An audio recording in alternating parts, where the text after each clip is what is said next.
Assalamualaikum warahmatullahi wabarakatuh. Selamat pagi anak-anakku semua. Bagaimana kabarmu pagi ini? Semoga kalian tetap dalam keadaan sehat. Jumpa lagi dengan Ibu.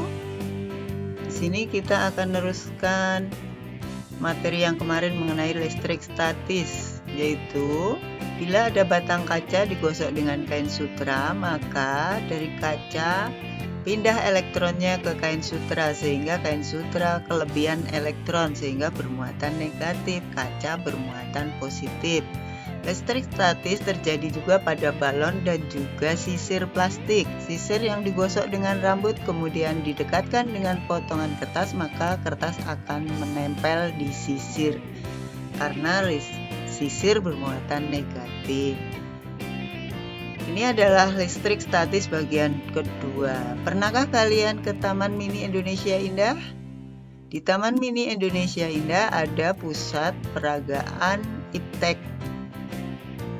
Dan yang paling menarik adalah salah satunya peragaan iptek yang paling menarik adalah mengenai alat yang namanya generator Van de Graaff.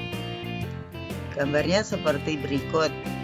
Saat bola berongga di generator itu dipegang oleh seorang anak, maka rambut anak akan bermuatan listrik yang tadinya netral.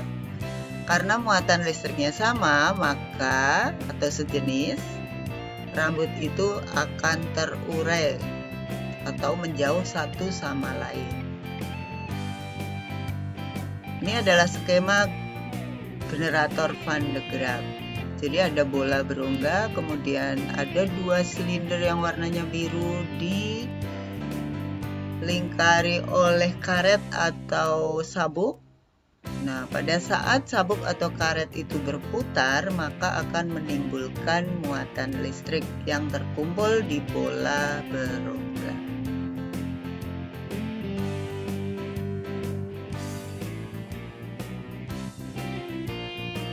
Bila didekatkan dengan bola yang lebih kecil, maka akan terjadi percikan api karena ada negatif dan positif.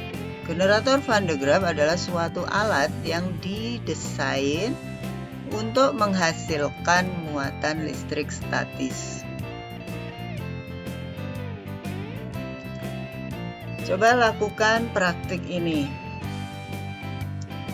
Bahan yang dibutuhkan: 1. Kain wol, 2. Gabus atau styrofoam, 3.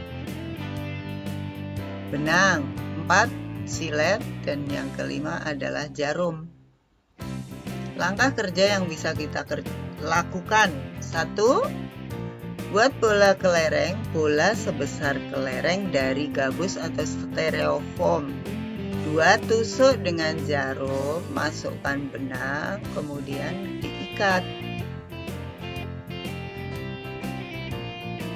Yang keempat, gantung kedua bola gabus dan pegang ujung benangnya. Kemudian, coba kalian dekatkan. Menurutmu apa yang terjadi?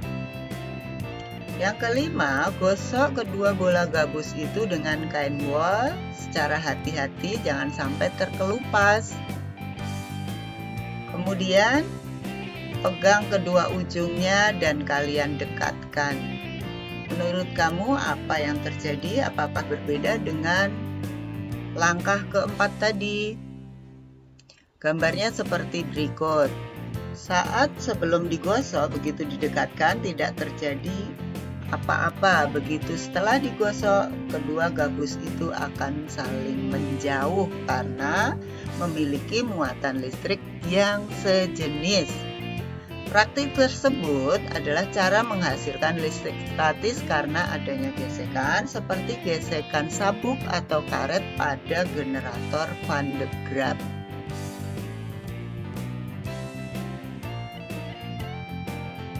Jadi, tadi karena bendanya itu muatannya sejenis, maka akan terjadi gaya tolak-menolak atau saling tolak-menolak.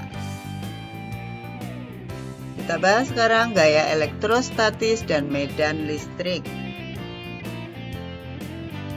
Adanya gaya tarik atau gaya tolak Bila dua benda bermuatan listrik berdekatan, itu menyebabkan adanya gaya elektrostatis. Jadi, gaya yang terjadi di antara dua muatan listrik disebut gaya elektrostatis atau juga gaya Coulomb. Berikut gambarnya. Muatan positif berdekatan dengan muatan positif, maka gaya yang terbentuk adalah gaya tolak. Maka panahnya akan saling menjauh. Panah ini adalah merupakan gaya. Demikian juga bila muatan negatif didekatkan dengan muatan negatif, maka akan terbentuk atau menimbulkan gaya tolak. Lihat panahnya ya, saling menjauh.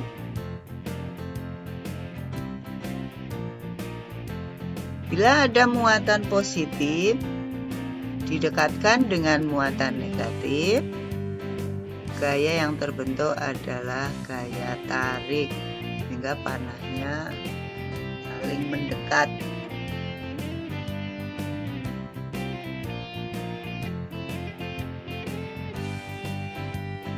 Faktor-faktor yang mempengaruhi gaya elektrostatis maka dapat dituliskan dengan persamaan matematis sebagai berikut, atau rumusnya sebagai berikut. F sama dengan K kali Q1 kali Q2 dibagi R kuadrat.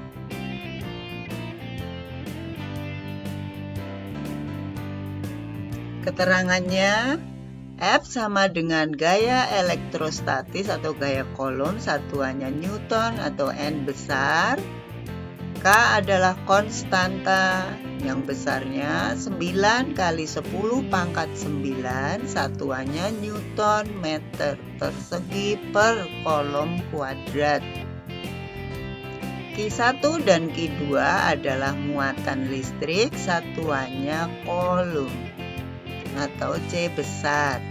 R adalah jarak antara muatan listrik, satuannya meter. Dengan rumus seperti itu artinya bahwa gaya Coulomb sebanding dengan perubahan muatan. Jadi kalau muatannya besar, maka gayanya juga besar. Gaya Coulomb berbanding terbalik dengan kuadrat jarak. Artinya, jarak makin kecil, gaya Coulombnya makin besar atau kebalikannya. Contoh soal. Jika ada dua benda bermuatan, Q1 sama dengan 4 kali 10 pangkat min 6 Coulomb atau sama dengan 4 mikrocoulomb, dan Q2 sama dengan 6 kali 10 pangkat min 6 Coulomb atau 6 mikrocoulomb, berjarak 2 cm, berapakah gaya Coulomb atau gaya elektrostatis yang terdapat di antara dua benda tersebut? Mari kita kerjakan. Diketahui, lihat, Q1 sama dengan 4 kali 10 pangkat min 6 Coulomb. Diketahui yang kedua, Q2 sama dengan 6 kali 10 pangkat min 6 Coulomb. Jarak 2 cm, berarti kita tulis apa? R sama dengan 2 cm, kita jadikan meter, sama dengan 0,02 meter. Dibuat angka berpangkat 2 kali 10 pangkat min 2 meter. R kuadrat berarti sama dengan 4 kali 10 pangkat min 4 meter persegi. Apa yang ditanya? Berapakah gaya Coulombnya atau gaya elektrostatisnya? Berarti F sama dengan berapa? Mari kita jawab. Dijawab, kita tuliskan rumus F sama dengan K kali Q1 kali Q2 dibagi R kuadrat. Kita masukkan angkanya. sama dengan 9 kali 10 pangkat 9 tadi konstantanya ya, kali 4 kali 10 pangkat min 6 kali 6 kali 10 pangkat min 6 dibagi 4 kali 10 pangkat min 4. Coba kita kalikan dulu bilangan yang tidak berpangkat, yaitu 9 kali 4 dibagi 4 sama dengan 1, jadi kali 1 kali 6.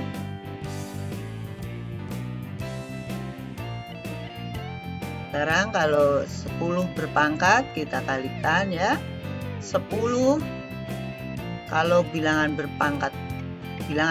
berpangkat, maka kita jumlahkan pangkatnya itu 9 ditambah min 6 ditambah min 6 jadi sama dengan min 3, 10 pangkat min 3. Kemudian yang di bawah 10 pangkat min 4 kita ke ataskan, maka pangkatnya jadi positif, yaitu 10 pangkat 4. 9 kali 6 54 kali 10 tadi pangkat kali pangkat sama dengan dijumlahkan jadi 10 pangkat 1. Maka hasilnya sama dengan 540 Newton. Jadi gaya tolaknya, kenapa tolak? Karena sejenis sebesar 540 Newton. Sekarang kita bahas medan listrik. Gambarnya seperti berikut. Yang merah muatannya positif, yang biru muatannya negatif. Kamu perhatikan panah yang terdapat dalam gambar. Arah medan listrik dari muatan listrik positif adalah menjauhi muatan ke segala arah. Sebaliknya, bila arah medan listrik dari muatan negatif adalah mendekati muatan.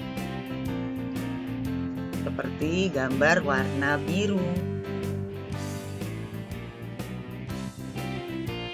Semakin dekat dengan muatan, maka medan listrik yang dihasilkan makin kuat.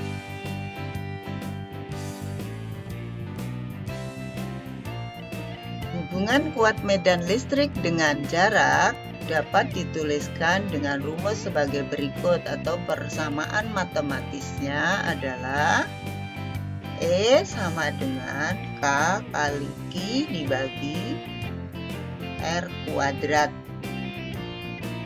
Atau bisa juga E sama dengan F dibagi Q.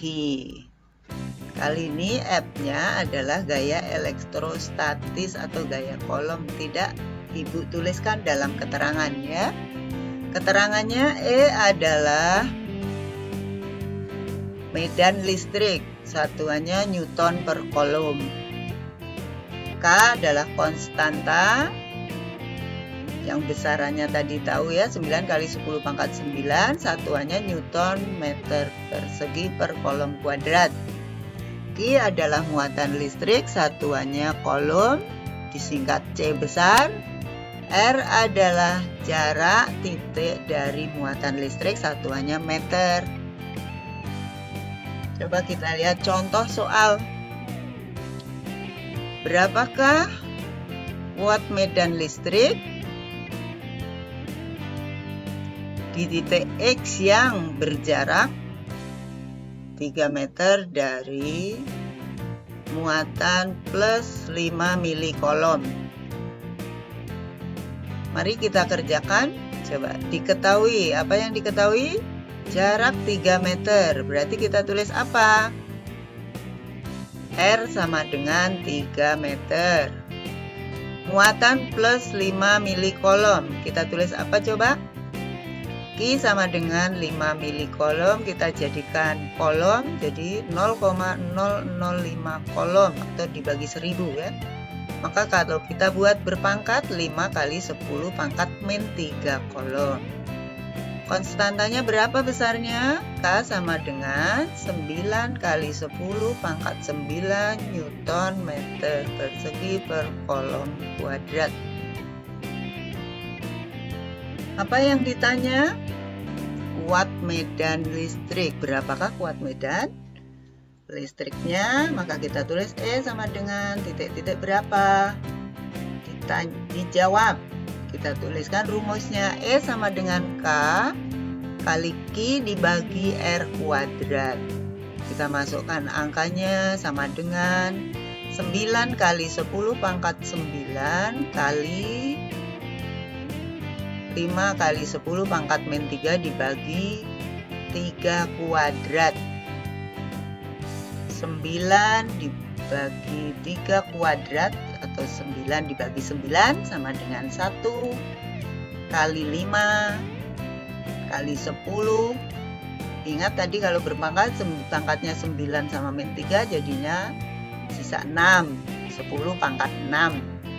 Jadi hasilnya adalah sama dengan 5 kali 10 pangkat 6 Newton per kolom, atau sama dengan 5 juta Newton per kolom besar kuat medan listriknya. Ini adalah gambar elektroskop yang terdiri dari 3 bagian, yaitu ada kepala, batang, dan daun elektroskop. Kepala yang bentuknya bulat ya, semuanya netral, plus min jumlahnya sama. Kemudian daun elektroskop pun sama. Itu bagian dari elektroskop. Bila didekatkan dengan benda yang bermuatan listrik, nah ini juga yang netral tadi ya, maka daun elektroskop akan saling berjauhan karena daunnya bermuatan sama. Kita lihat kejadiannya ya. Jadi ini sisir yang bermuatan negatif setelah digosokkan di rambut, maka muatan listrik di elektroskop akan berkumpul di kepala yang bermuatan positif, kemudian negatifnya berkumpul di daun elektroskop.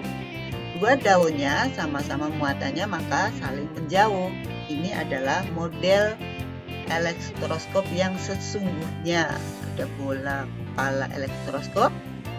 Maka elektroskop itu berguna sebagai pendeteksi muatan.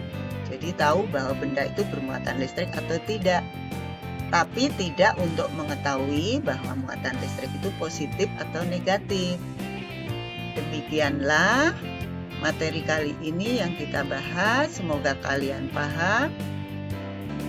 Billahi taufiq wal hidayah. Wassalamualaikum warahmatullahi wabarakatuh. Terima kasih.